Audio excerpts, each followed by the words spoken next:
नमस्कार दोस्तों, हम खड़े हैं यहाँ जिला बदायूं में। बदायूं 116 विधानसभा क्षेत्र शेखुपुर, जहाँ धर्मेंद्र शाकिया ने अपने कार्यकर्ताओं को कुछ कहा।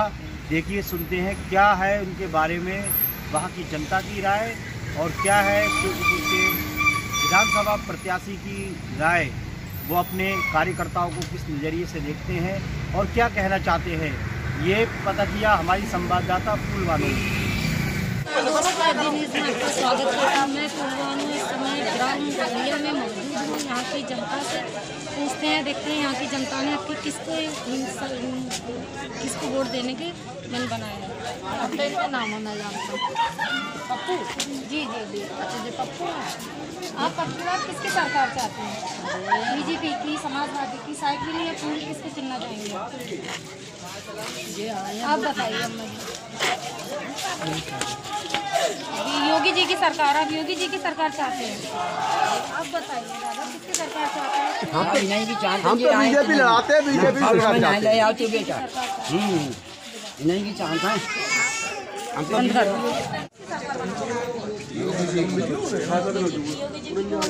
योगी जी की सरकार इसलिए बनाना चाह रहे हैं, गुंडा राज, भ्रष्टाचार, बदमाशी, लूटमार, डाकू सब खत्म। महिलाओं के झाले, कुंडल, भैंस चोरी, गाय चोरी, घरों में तो चोरियां हो जाती, सब बंद। हर एक गरीब आदमी को महीने में 2 बार राशन मिल रहा है। कोई बेईमानी नहीं, कोई चोरी नहीं, हर एक सहूलियत 1 नंबर पे है। गरीब आदमी चैन से खा रहा है, चैन से सो रहा है, किसी का कोई टेंशन नहीं। और ये लोग बोलते हैं कि मुसलमानों के लिए, मैं खुद एक मुसलमान हूँ, मेरा नाम तहजीब अली खान है।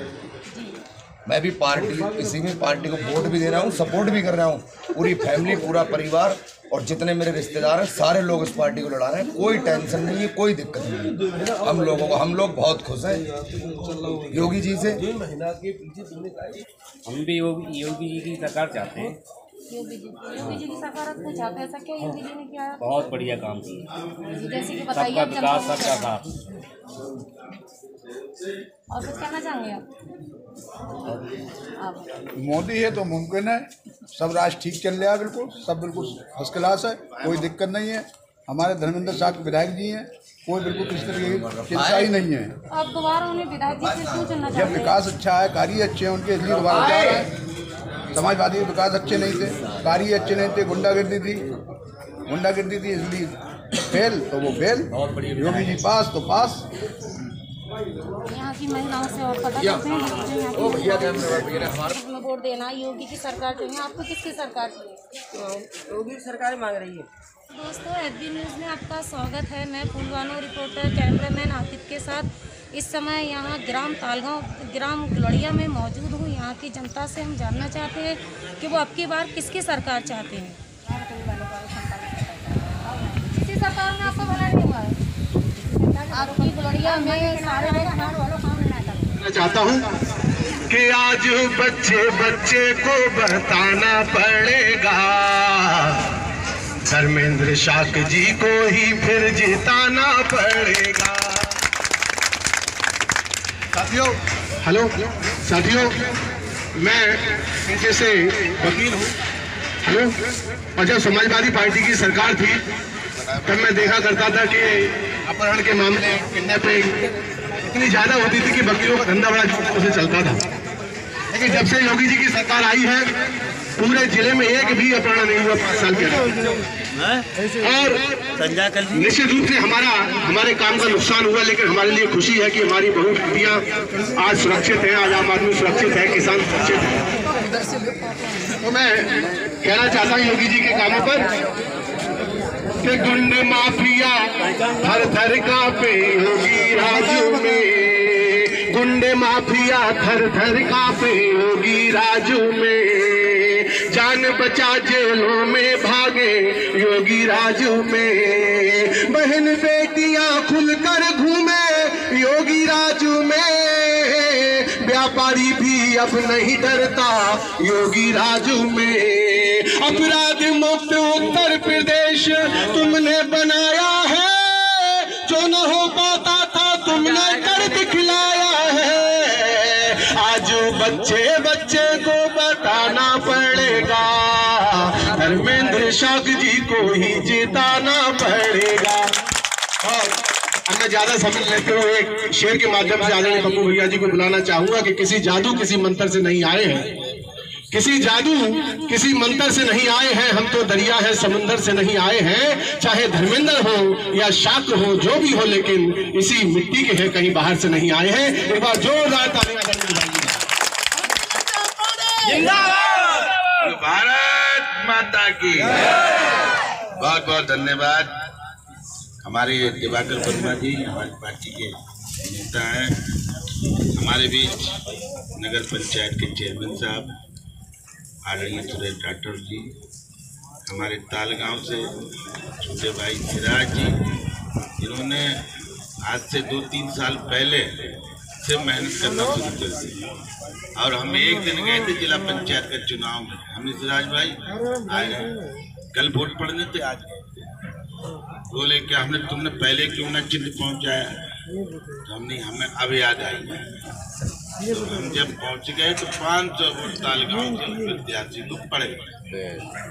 तो ये ताकत हमारे पार्टी के वरिष्ठ नेता तो बसपा छोड़ के लखनऊ में हमारे प्रदेश अध्यक्ष जी के समक्ष अपनी आस्था भाजपा में जताते हुए ज्वाइन करके और भाजपा को मजबूत करने का काम कर रहे मेरे बड़े भाई आदरणीय टीटू भैया जी, सामने बैठे मेरे साथ चल रहे सभी सम्मानित हमारे भाजपा के पदाधिकारी कार्यकर्ता बंधु, सामने बैठे बुजुर्गों, नौजवान साथी, क्योंकि गुलरिया से मेरी कोई जान पहचान तो करना नहीं है, इस गुलरिया से मेरे परिवार के रिश्ते रहे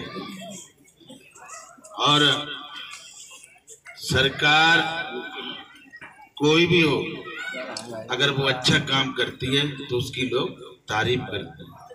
तो आपकी उत्तर प्रदेश की सरकार हो या केंद्र सरकार आदरणीय मोदी जी की हो, दोनों ने तो डबल इंजन की सरकार होती है ना, तो डबल इंजन तो ताकत बढ़ती है और डबल इंजन की रफ्तार ज़्यादा होती है।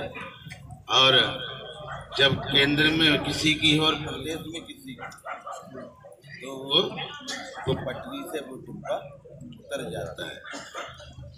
तो एक शेर हमें बोलने की इजाजत हमारे चेयरमैन साहब ने दी है। वीर पर्वत हो गई अब पिघलनी चाहिए, इस हिमालय से कोई गंगा निकलनी चाहिए। सिर्फ भीड़ इकट्ठा करना हमारा मकसद नहीं, हमारी कोशिश है कि देश की सूरत बदलनी चाहिए। चलो बहुत टाइम लगेगा। अपने भारत की जय करने के लिए बहुत कम आवाज निकल रही है। अब हो सकता है गुलरिया के लोग रोटी खा ली हुई समय तो नारा इतनी तेज हो कि बदायूं तक आवाज जाए। भारत माता की बहुत बहुत धन्यवाद। आज इस चुनावी वेला पे हमारे साथ चल रहे सभी, क्योंकि नाम हमारे पार्टी के सभी सम्मानित पदाधिकारी भी हैं और नेता भी हैं, मैं कहूँगा सभी सम्मानित मंच, सामने बैठे मेरे बुजुर्गों, नौजवान साथियों, प्यारे बच्चों, एक शेर मुझे मिला है बोलने के लिए। पीर पर्वत हो गई, पीर पर्वत हो गई अब पिघलनी चाहिए, इस हिमालय से कोई गंगा निकलनी चाहिए। सिर्फ भीड़ इकट्ठी करना हमारा मकसद नहीं, हमारी कोशिश है देश की सूरत बदलनी चाहिए। तो आज हम सूरत बदलने निकले हैं। आपने देखा होगा जनपद शहर के अंदर बदायूं में कई चौराहों को बड़ा करने का काम किया, हमने बहुत विरोध झेला, मगर आज नहीं तो कल हम ये काम करना था। मगर हम कुछ काम हिस्सेदारी में हिस्से में पड़े तो पड़े किसके, भाजपा के हिस्से में पड़े, उन्हें तो करना नहीं है। पूर्व की सरकार में जब देश आजाद हुए 70-75 साल हो गए, बहुत लंबा राज एक पार्टी ने किया, उसका नाम है कांग्रेस। और उत्तर प्रदेश में 2 पार्टियों ने काफी लंबे से प्रदेश की सरकार बनाने का काम किया। अब वो थे सपा और बसपा, और उससे पहले थी कांग्रेस। अगर इनने देश और प्रदेश की सूरत बदलनी होती तो आज पीड़ा इस भाजपा को नहीं उठाना पड़ता।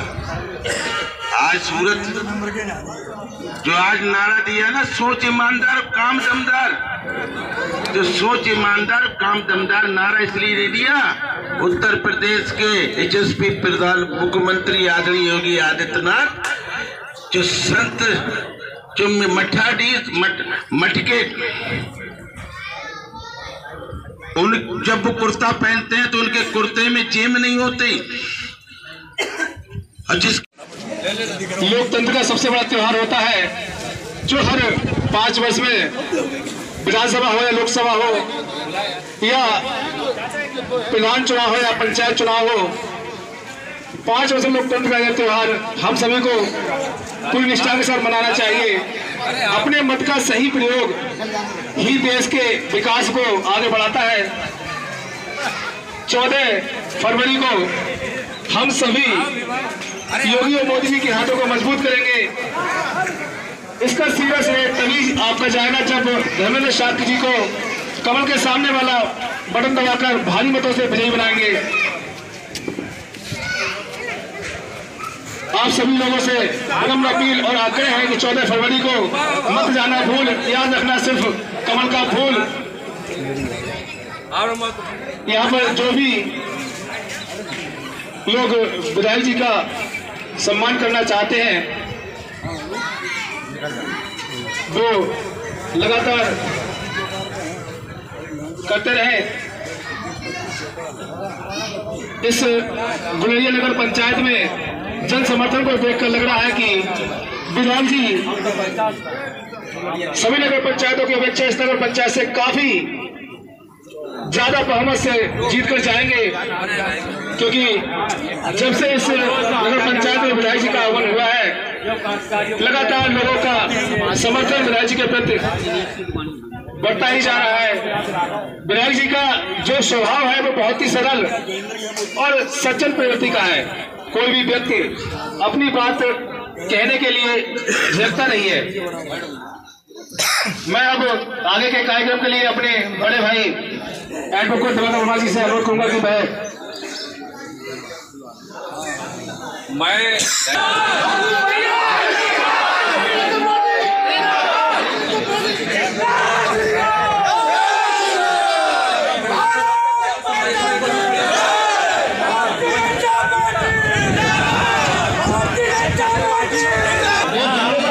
आदरणीय पप्पू भैया ने अपने विकास के काम किए, अपना कार्यकाल बिताया कि आज विपक्षी लोगों पर एक भी ऐसा आरोप नहीं है जो आदरणीय पप्पू भैया पर लगा सके। पप्पू भैया जी के आवास पर कोई भी व्यक्ति, विधानसभा का कोई भी कार्यकर्ता, कोई भी व्यक्ति किसी काम से गया तो हमेशा संतुष्ट होकर के उनके पास से लौटा। आदरणीय पप्पू भैया की एक खूबी है कि कोई भी कार्यकर्ता, कोई भी विधानसभा का व्यक्ति हाथ पकड़ करके पप्पू भैया को ले जाकर के अपना काम करा सकता है, किसी भी अधिकारी को, किसी भी कर्मचारी को फोन करवा सकता है। आपके कार्यकाल में आपने बहुत सारे विकास के कार्य किए और आज जितने भी प्रत्याशी इस समय मैदान में हैं, अगर आप दिल पर हाथ रख करके सोचो तो सबसे ज्यादा मजबूत आत्मा की आवाज हम सुनेंगे तो सबसे ज्यादा मजबूत प्रत्याशी पप्पू भैया ही हम लोगों को दिखाई देते हैं। मैं 2 पंक्तियां आदरणीय पप्पू भैया के लिए